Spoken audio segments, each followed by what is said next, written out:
안녕하세요. 뉴스반장입니다. 국민의힘이 특검을 주장하면서 국회에서 철회한 농성에 들어가겠다고 합니다. 제1야당이 국정감사 후에 입법과 예산 심의를 앞두고 특검을 이유로 농성을 하겠다는 것은 제가 보기에는 또 우리 국민들 보기에도 좀 뜬금없다, 뜬금없는 정쟁이다 이렇게 보실 것 같습니다. 라임 옵티머스 사건은 뭐 다들 이제는 실체를 파악해 가는 과정이라고 생각하는데 금융 사기 사건이 분명해지고 있습니다.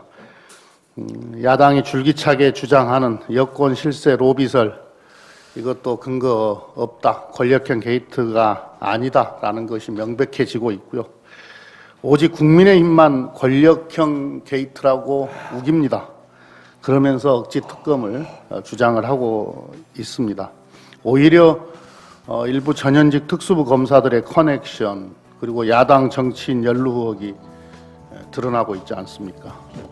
야당이 특검을 주장하는 것은 사건의 실체적 진실을 규명하기 위해 법무부 장관이 지휘권을 발동한 수사를 오히려 방해하는 그런 의도입니다. 김태년 더불어민주당 원내대표는 27일 국힘당이 라임 옵티머스 사퇴 관련 특검을 주장하며 철야 농성에 돌입하기로 한 데 대해선 국감 이후 입법과 예산안 심의를 앞두고 특검을 이유로 농성하겠다고 한다. 국민들이 뜬금없는 정쟁이라고 볼 것이라며 비판했습니다. 그는 라임 옵티머스 사태는 금융 사기 사건임이 분명해지고 있다. 여권 실세 로비설도 근거가 없다며 오직 국힘당만이 권력형 게이트라고 우기면서 억지 특검을 주장하고 있다. 이는 법무부 장관이 지휘권을 발동한 수사를 방해하려는 의도라고 주장했습니다. 이어 최장 120일짜리 특검 요구는 정쟁을 내년까지 연장하겠다는 정치 공세용 특검이라며 제1야당의 민생 포기 선언과 다름없다고 강조했는데요. 하다하다 이도저도 안 되니 또 시작된 농성. 왜? 삭발은 안 하시나요? 단식 투쟁은요? 장외로는 안 나가시고요. 청와대 앞이 비어 있습니다. 참 세비가 이토록 아까운 적이 있었나 싶습니다. 코로나의 날씨까지 추워지니 국회에서 농성을 시작할 모양인데요. 열심히 하십시오. 방법이 그것밖에 없는 걸 어쩌겠습니까? 그게 당신들의 한계인 거죠. 너무 다닥다닥 붙어서는 하지 마십시오. 지킬 건 지켜가면서 하시길 바랍니다. 마스크 착용도 잊지 마시고요. 27일 오늘은 소위 보수임을 자처하는 한 블로거가 조국 전 장관에게 선처를 부탁해 화제가 되고 있는데요. 그는 지난해 검찰 쿠데타 당시 조 장관 관련 허위 사실을 유포하다 조 장관에게 고소당한 인물입니다.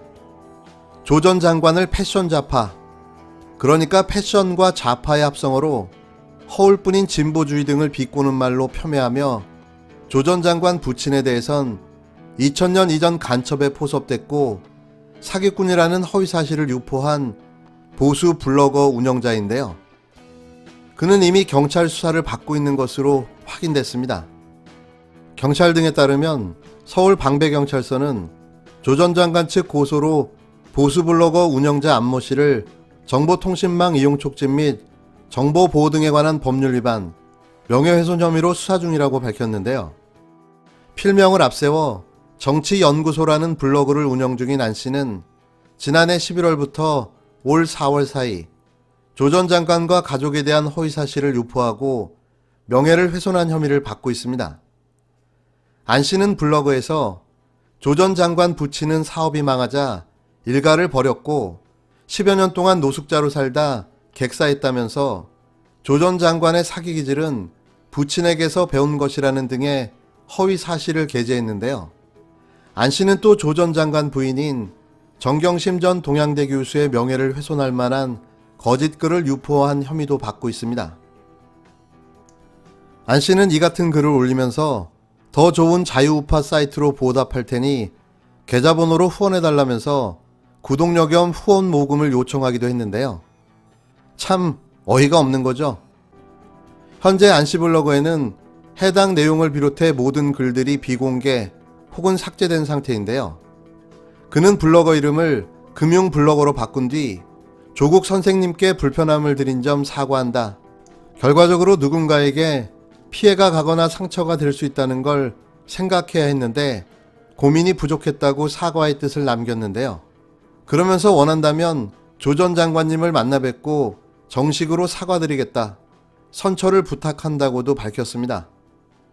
경찰 관계자는 7, 8월쯤 고소인 측 조사를 마쳤으며 안씨 거주지로 해당 사건을 이송할 준비를 하고 있다고 확인해 줬는데요. 절대로 용서는 없습니다. 자신의 유불리에 따라 입장을 카멜레온처럼 바꾸는 건데요.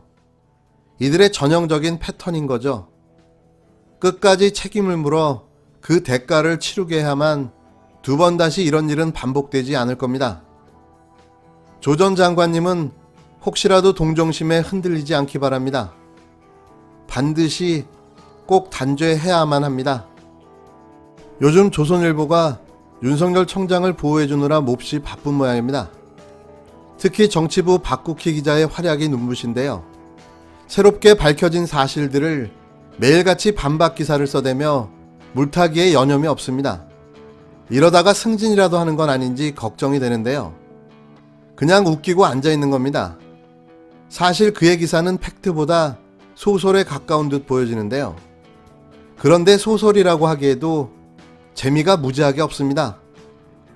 27일자로 올라온 그의 기사를 보면 황당하기 그지없는데요. 김봉현이 주장한 술접대, 당사자 전원이 검사가 없었다고 했다는 겁니다. 이 사실은 룸사롱 이름과 참석했던 검사, 현장에서 마주쳤던 검사 얼굴과 실명까지 특정해서 회자되고 있는 상황인데요. 무슨 근거로 검사가 없었다는 기사를 쓴 건지 도통 알 수가 없습니다.